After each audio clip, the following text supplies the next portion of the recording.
Assalamualaikum warahmatullahi wabarakatuh. Perkenalkan, nama saya Tidi Juardi dengan NIM B1D021296 dari kelas 1C2 Prodi S1 Peternakan. Saya di sini akan menjelaskan beberapa paragraf yang baik, yaitu 1. Kesatuan paragraf. Kesatuan paragraf adalah bagian karangan yang terdiri atas beberapa kalimat yang berkaitan secara utuh, padu, dan membentuk satu kesatuan pikiran.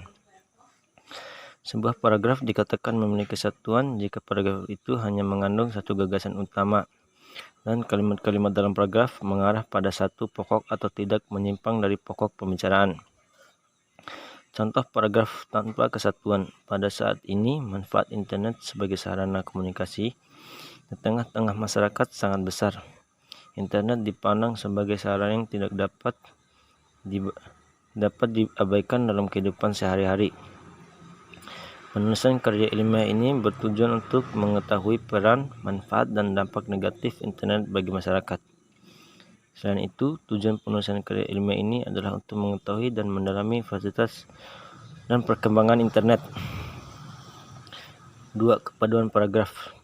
Sebuah paragraf dikatakan memiliki kepaduan jika terdapat keserasian hubungan antar kalimat dalam paragraf, yaitu A. Kata transisi, B. Referensi, C. Substitusi, D. Elipsis, E. Sinonim, F. Antonim, G. Hiponim, H. Kemeroniman, I. Repetisi.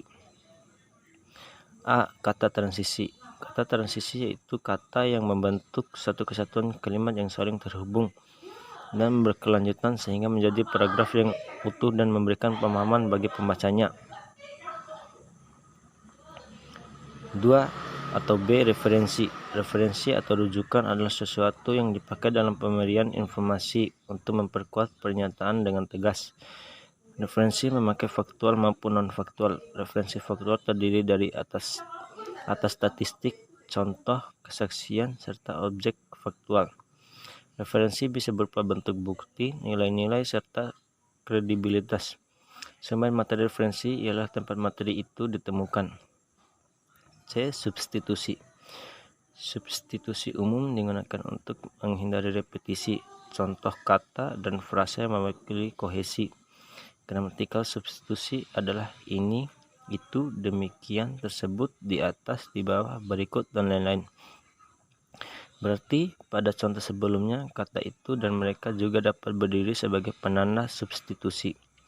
Lebih tepatnya substitusi nominal. Di luar itu, substitusi juga dapat diterapkan secara verbal dan klausal.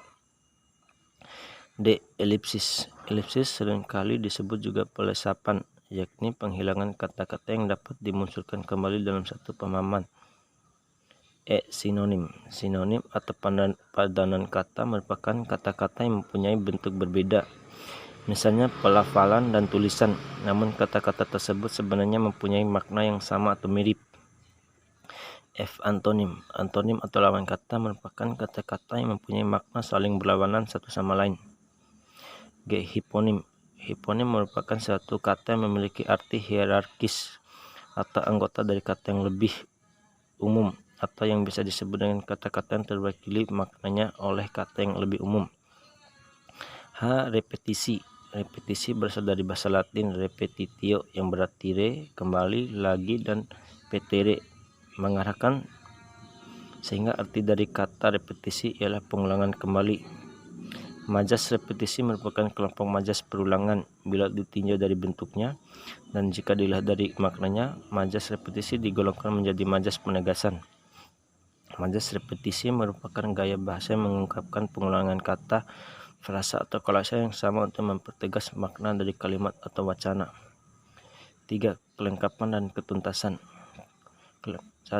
Aspek kelengkapan ini terpenuhi jika semua informasi yang diperlukan untuk mendukung atau menjelaskan gagasan utama sudah tercakup.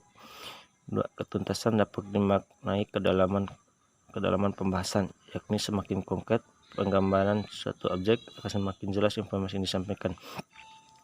4. Keruntutan. Sebuah paragraf dikatakan runtut jika uraian informasi disajikan secara urut. Tidak ada informasi yang melompat-lompat sehingga pembaca lebih mudah mengikuti jalan pikiran penulis. Keruntutan paragraf ditampilkan melalui hubungan formalitas di antara kalimat yang membentuk paragraf. Hubungan formalitas tersebut menunjukkan pola urutan penyajian informasi. 5. Konsistensi sudut pandang. Sudut pandang adalah cara penulis menempatkan diri dalam karangannya. Dalam cerita pengarang sering menggunakan sudut pandang kata aku seolah-olah menceritakan dirinya sendiri. Selain itu, pengarang menggunakan sudut pandang dia atau ia seolah-olah menceritakan dia. Dalam kalangan ilmiah, pengarang menggunakan penulis. Sekali menggunakan contoh, sudut pandang tersebut harus konsisten dari awal hingga akhir cerita. Jenis-jenis paragraf, yaitu 1. Paragraf deduktif. Paragraf deduktif adalah paragraf yang ide pokok atau gagasan utamanya terletak di awal paragraf dan diikuti oleh kalimat-kalimat penjelas untuk mendukung gagasan utama. Gagasan utama berupa pernyataan umum yang dikemas dalam kalimat topik lalu diikuti informasi pengembangan.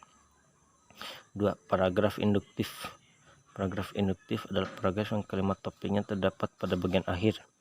Ciri-ciri paragraf induktif diawali dengan peristiwa khusus yang berfungsi sebagai penjelas untuk mendukung gagasan utama atau simpulan terletak pada akhir paragraf. 3. Paragraf campuran atau deduktif, campuran induktif. Paragraf deduktif induktif adalah paragraf yang kalimat topiknya terdapat pada bagian awal dan akhir paragraf.